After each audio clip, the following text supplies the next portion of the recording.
Hey guys, welcome to Rosie's Dessert Spot. In this tutorial I'll be showing you how to make these floral cupcakes. I've got a flour nail and I've piped some buttercream so I can stick on my parchment square. Using a 104 tip with the skinny side pointing upwards, I'm zigzagging a little mound of buttercream right in the center, and then I'm rotating the flour nail as I pipe to create that little bud.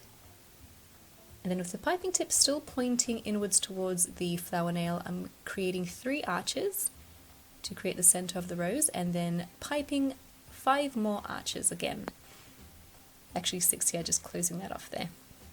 Now this is a very tight rose, so I'm angling the piping tip much closer towards me this time to create a much more open rose. And here I'm piping just until I feel like it's big enough, so it's about 5 petals there.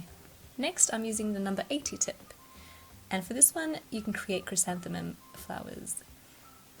I'm creating a bit of a base, just rotating the flour nail there, something for the flower to stick onto, and then touching the buttercream to the very edge, squeezing gently and pulling towards me the piping tip, and at the very end lifting upwards. Create a full row and then work inside the flower again. And you'll notice as you get to the center of the flower, closer and closer, your piping tip is being pulled upwards a lot more to create a lot more kind of depth to your little chrysanthemum. Now pop those into the freeze on a tray and let it rest for about a good 10 minutes so that you can handle them later.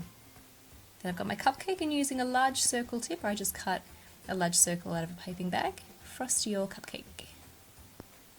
Once your buttercream flowers are frozen, you can handle them and they won't break, and just press them right into the buttercream to secure them on there.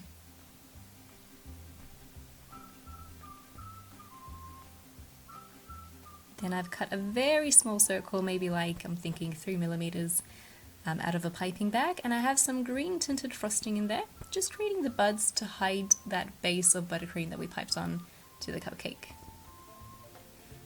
And that just fills the cupcake really nicely. Cut out an even smaller circle out of another piping tip and just create the little white buds on your green filler flowers. Then you can use a leaf tip and just go around the cupcake flowers and create some greenery. I cut an inward pointing triangle to create those leaves.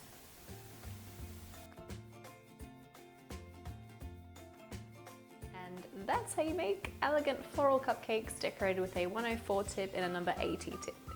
With a little bit of practice using the piping tips, these flowers will be really easy to make, and they create just gorgeous looking cupcakes great for weddings. And if you guys are interested in learning how to make these sort of cupcakes or cake decorating in general, I do run classes, so I'll leave a link in the description box below where you can sign up to the newsletter, and I'll have all the details on all the upcoming classes, events and sales. Thanks again guys for tuning in, and I'll catch you again on Tuesday.